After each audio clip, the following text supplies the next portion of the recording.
Copy SSC English second paper এই বইটি থেকে কমপ্লিটিং সেন্টেন্সের প্র্যাকটিস পড়া হচ্ছে। তো এখানে 34 এতে বলছে we should say no to corruption because আমাদের উচিত দুর্নীতিকে না করা, বিকজ ইট হিন্ডার্স মানে বাধাগ্রস্ত করে, ওয়াল প্রোগ্রেস যাবতীয় অগ্রগতিকে এটা বাধাগ্রস্ত করে।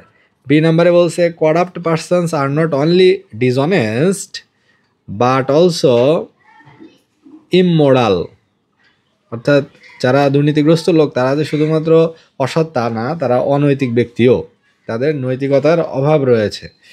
সি নাম্বারে বলছে নাও ইট ইজ হাই টাইম, এটাই উপযুক্ত সময়, উই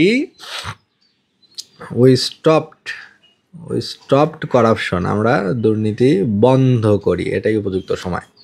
ডি নাম্বারে বলছে উই শুড ওয়ার্ক টুগেদার, আমাদের উচিত একসাথে কাজ করা, if we want to be successful, অর্থাৎ সফল হতে চাইলে আমাদের উচিত একতাবদ্ধ হয়ে কাজ করা। ই নাম্বারে বলছে but we are so self centred, কিন্তু আমরা এতটাই আত্মকেন্দ্রিক যে we are so self centred that we can't think of others, আমরা অন্যের কথা চিন্তাও করি না, আমরা এতটাই নিজেদের নিয়ে ব্যস্ত যে।